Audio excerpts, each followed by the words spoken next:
अस्सलाम वालेकुम दोस्तों, मैं हूं साजिद महमूद ताहिर। आप देख रहे हैं चैनल वीज़ा वेज।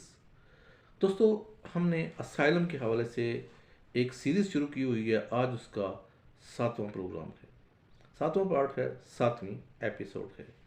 तो जनाब, आज का जो सेशन है उसमें आपको ये बताया जाएगा कि असाइलम के हवाले से आपके रजिस्ट्रेशन और स्क्रीनिंग कैसे होगी।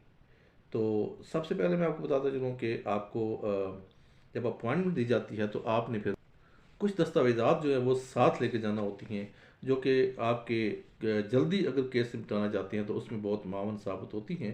सबसे पहले ये है कि आप या आपका स्पाउस यानी कि वाइफ या आपका हस्बैंड जो है वो इसमें से अगर आपके साथ हैं या बच्चे आपके साथ हैं तो सबका इकट्ठा ही क्लेम डाल देना चाहिए। अगर एप्लीकेशन जो है वो इंडिविजुअल्स ट्रीट होती हैं, लेकिन आपको इकट्ठा क्लेम फैमिली का डालना चाहिए। तो उसमें क्या क्या चीज़ें आपने साथ लेके जानी हैं, उसमें सबसे पहली चीज़ जो है वो आपका पासपोर्ट हो, आपके स्पाउस का पासपोर्ट हो, आपके बच्चों के पासपोर्ट हो। ये आपने सबसे पहला जो है वो आइडेंटिटी अपनी वहाँ पे शो करानी है, उनको देनी है।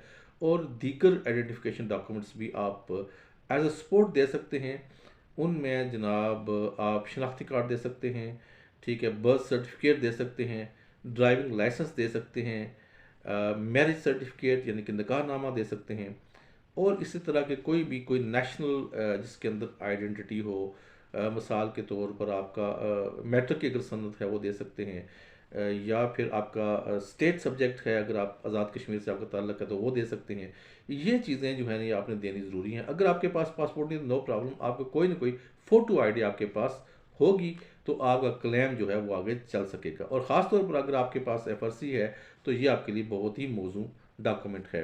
ये सारे डॉक्यूमेंट आप उनके हवाले करेंगे। और इसके अलावा कोई भी ऐसा डॉक्यूमेंट, कोई भी ऐसी दस्तावेज़ जो आप समझते हैं कि आपके इस क्लेम में मामल साबित हो सकती है, वो भी आप आज़ादाना तौर पर इस टीम के हवाले कर सकते हैं। उसके अलावा जनाब आप उन्हें बताएंगे मेडिकेशन के हवाले से, अगर आप कोई दवाई ले रहे हैं, कोई खुदा न खास्ता कोई शुगर के हवाले से है या ब्लड प्रेशर के हवाले से, कोई भी किसी तरह की भी मेडिसिन जो आप रेगुलर ले रहे हैं वो भी आपने बतानी है। आपको क्या प्रॉब्लम्स हैं, मेडिकली कोई प्रॉब्लम है वो भी आपने बतानी है। या अगर आप खुदा न खास्ता आप नशे की लत में पड़ गए हैं, आप कोई इंजेक्शन ले रहे हैं या कोई आप जो भी चीज़ ले रहे हैं वो भी आपने उनको बता देनी है, क्लियर एंड क्लीन, ठीक है। इसके अलावा आपके साथ अगर फैमिली है, बच्चे हैं, तो अगर बच्चों के लिए आपको दूध की ज़रूरत होगी, डायपर्स की, नेपीज़ की ज़रूरत होगी, तो वो भी आपने बता सकते हैं कि इन चीज़ों की हमें ज़रूरत है बच्चों के लिए। और इसके अलावा अगर आपको पानी और फूड वगैरह भी चाहिए तो उसके लिए थोड़ा वेट तो ज़रूर करना पड़ेगा, लेकिन वो भी आप उन्हें बताएं कि ये चीज़ें जो है वो हमारी ज़रूरियात में शामिल हैं। ये तमाम डॉक्यूमेंट प्रोवाइड करना आपकी ज़िम्मेदारी है और आप ही प्रोवाइड करेंगे। अगर आप असाइलम यूनिट में जाते हैं और आपके पास वक्त इंटरव्यू या वक्त स्क्रीनिंग आपके पास वो डॉक्यूमेंट नहीं है, तब भी आपने क्या करना है कि उसके बाद जितना जल्दी मुमकिन हो आपने वो दस्तावेज़ात जो है वो उस टीम के हवाले कर देनी है। तो जब आप जाएंगे तो इसमें सबसे पहले होगा क्या, सबसे पहले आपकी सिक्योरिटी चेक होगी, आपके बैग्स और आपके बॉडी में भी देख लें कि मतलब आप के पास कोई ऐसी चीज़ नहीं है।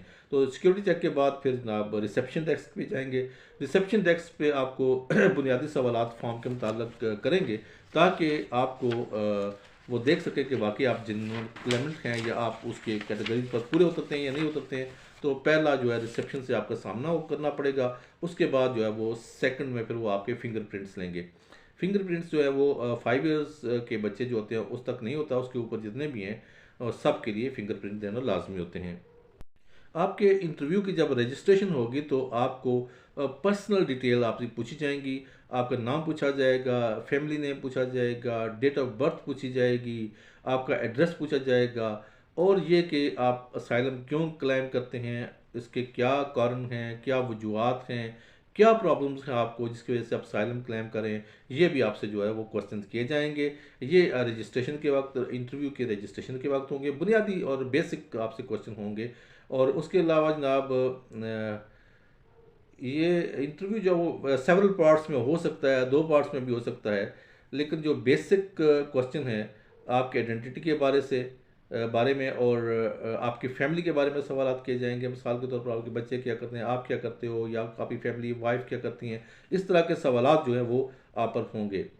और इसके अलावा आपके ये सबसे इम्पोर्टेंट जो है, इसके लिए आपने प्रिपेयर भी करना चाहिए कि आप यूके पहुंचे कैसे हैं। क्या आप वीज़ा लेके पहुंचे हैं, या आप किसी बॉर्डर जंप करके एज ए इलीगल इंट्रांट उसमें दाखिल हुए हैं, या किसी जो भी वजूहत है, किस मुल्क से आपने रास्ते में ट्रांजिट लिया है, किस मुल्क से निकल के आप यूके में पहुंचे हैं। तो ये भी आपसे जो बुनियादी रजिस्ट्रेशन के वक्त जो है वो पूछा जाएगा। और अगर आपकी कोई डिसेबिलिटीज़ हैं, मेडिकल या हेल्थ कंडीशंस हैं, तो वो भी आपसे उसमें सवालात होंगे।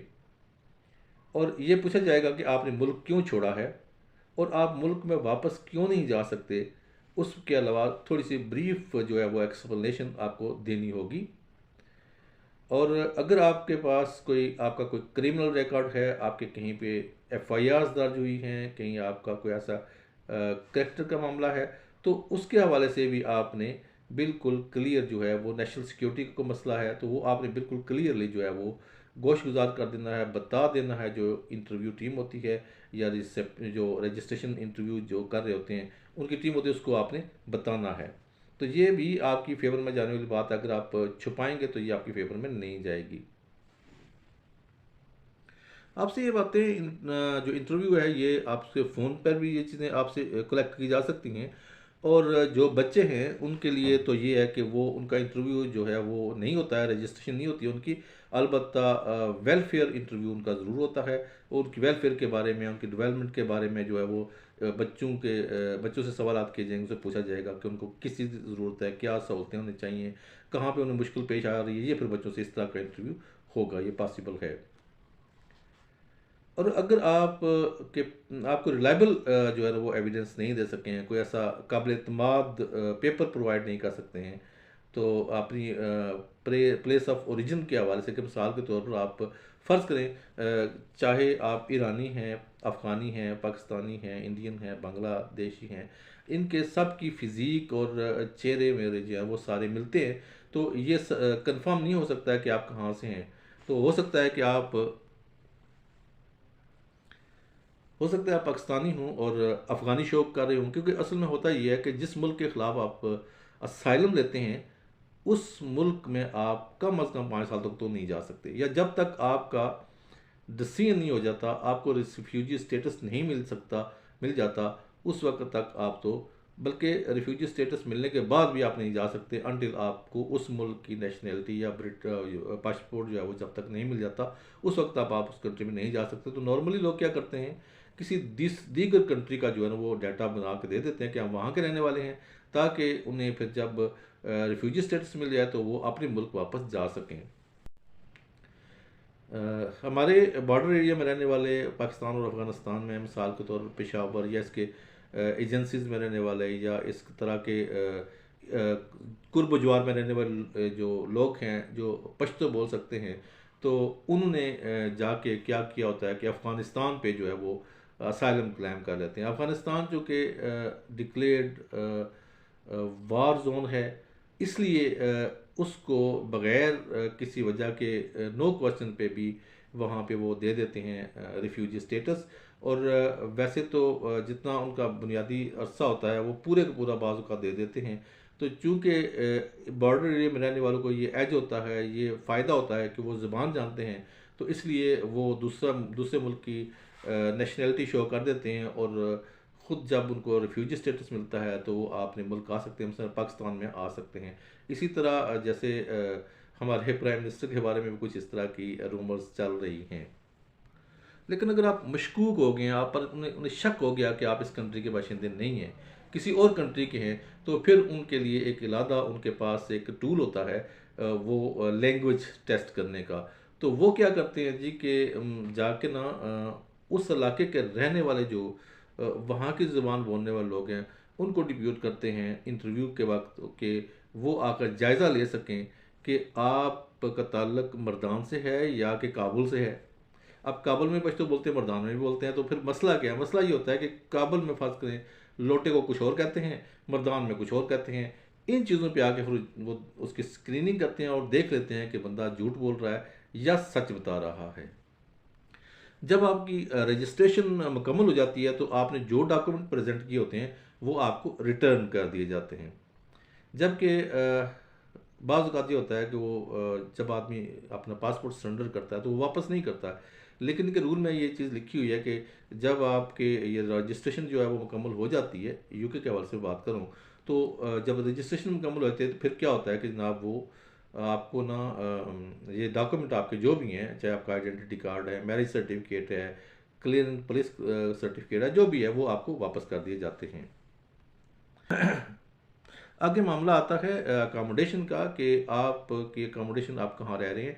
इसका भी आपने सबूत देना है। आप अगर किसी दोस्त के पास रह रहे हैं तो आपने वहाँ का उसकी तरफ से कोई लेटर दे देना है कि जनाब ये मैं ये फ्रेंड के पास रह रहे हैं, या कोई रिलेटिव है आपका, रिश्तेदार है, उसके पास रह रहे हैं, तो वो भी वो लिख के दे देगा। तो ये एक आप अपने एविडेंस जो है वो प्रोवाइड कर देना है ये इस टीम को। उसके बाद जनाब ये है कि फ़र्ज़ करें कि आपके पास वहाँ पे आपने दोस्त के पास भी नहीं है, रिश्तेदार के पास भी नहीं है। दोस्त के और रिश्तेदार के पास ना होने के बाद आप क्या करते हैं कि आप एक रेंटेड प्रॉपर्टी ले लेते हैं और उसका आप रेंट पे कर देते हैं। अगर रेंट पे कर रहे हैं तो फिर आपने टेनेंसी एग्रीमेंट यानी कि किरायानामा भी दे देना है ये स्टीम को, जो इमिग्रेशन की या असाइलम के हवाले से जो आपका केस जो है वो ले रही है, उसको आपने ये चीज़ें दे देनी हैं। दो सूरतें तो ये होगी ना अकोमोडेशन की। एक तो ये है कि आप अपने किसी जानने वाले के पास हैं और फ्री ऑफ चार्ज रह रहे हैं, आपसे रेंट नहीं लिया जा रहा। और दूसरी सूरत ये है कि आपसे रेंट लिया जा रहा है और आप किसी जो है ना वो ऑनर के पास, प्रॉपर्टी ऑनर के पास या लैंडलॉर्ड के पास जो है ना वो रह रहे हैं या उसकी प्रॉपर्टी में रह रहे हैं। और तीसरी सूरत ये होती है कि ना तो आपका कोई फ्रेंड है, ना आपके पास रेंट के पैसे हैं, तो आप कुछ भी नहीं रह सकते, तो फिर आपको वहाँ पे रुकना पड़ेगा। वो आपको अकोमोडेशन का बंदोबस्त करके देंगे, ना सिर्फ अकोमोडेशन का बंदोबस्त करके देंगे बल्कि उस सेंटर से लेके वहाँ तक जाने के लिए आपको ट्रांसपोर्ट का बंदोबस्त करके भी देंगे जहाँ पे आपको रखा जाएगा। अच्छा, ये सारा मरहला मुकम्मल करने में कितना टाइम लगता है? तो उसके लिए बताता चलूँ कि इसका जो एवरेज टाइम है वो 4 घंटे है। 4 घंटे तक 3-4 घंटे आपके लग जाते हैं इस रजिस्ट्रेशन के प्रोसेस में। लेकिन अगर कुछ ऐसे सर्कमस्टेंसेस हैं कि मज़ीद इन्वेस्टिगेशन की ज़रूरत है, या फिर ये कि आपके लिए अकोमोडेशन का बंदोबस्त करना है, या कि आपके लिए कोई बच्चों को दूध का या खुराक का या नेपीज़ का या डायपर्स वगैरह का, या जो है ना वो गर्म कपड़ों का बंदोबस्त करना है, जर्सियों का, तकियों, तो फिर वो आपको टाइम ज़्यादा लग सकता है। लेकिन आपको फिर ये सारा अरसा वेटिंग एरिया में ही गुजारना पड़ेगा और वहीं पर जब तक आपके जिसके जो रिहेबिलिटेशन का बंदोबस्त नहीं हो जाता उस वक्त तक आप उसमें रहेंगे। चलते चलते एक सवाल भी शामिल कर लूँ। ये आईडी है डिजिटल अलाइनमेंट, और कहते हैं शायद आयरलैंड का भी बताइए वहाँ असाइलम कैसे करते हैं, और असाइलम के लिए आयरलैंड बेस्ट है या यूके। देखिए, पहली तो बात यह है कि मैं पहले भी बता चुका हूँ किसी सेशन में कि ये जो अपना आयरलैंड है ना, अगर आप यूके से जाते हैं तो आपकी फ़ाइल आयरलैंड में एक्सेप्ट नहीं होगी, फिर आपका ये केस यूके में चलेगा। नॉर्मली अगर बंदा कोई विजिटर जाता है तो डायरेक्ट फ़्लाइट उसकी नहीं होती है। नॉर्मली ये वाया लंदन जाते हैं, और वाया लंदन जाते हैं तो फिर इसका मतलब ये है कि जो पहला आपका जहाँ पे आप उतरे हैं या आपका एयर क्राफ्ट उतरा है, तो वहाँ पर जो है ना वो आपकी फ़ाइल चलेगी, वो आयरलैंड में नहीं चलेगी। हाँ, अलबत्ता अगर आप कहीं मिडल ईस्टर्न कंट्री से डायरेक्ट आयरलैंड चले जाते हैं तो फिर आपकी फ़ाइल आयरलैंड में चल सकती है। हाँ, निस्बतन बेहतर है आयरलैंड इस हवाले से कि वहाँ पे क्विक रिस्पांस होता है, और ये कि वहाँ पर जितनी उलझनें यूके में हैं या जितनी इन्होंने मुश्किलें पैदा कर दी हुई हैं आयरलैंड में अभी नहीं। अभी उन्होंने फिर दोबारा से थोड़ी सी नरमी पैदा कर दी यूके वालों ने भी। लेकिन यह है कि आप अगर आपका रूट टच नहीं करता यूरोप को और आप डायरेक्ट आयरलैंड चले जाते हैं तो फिर आपको आयरलैंड ही अप्लाई करना चाहिए। उम्मीद है आपको आज की इन्फॉर्मेशन पसंद आई होगी। Thank you so much. Allah निगहबान।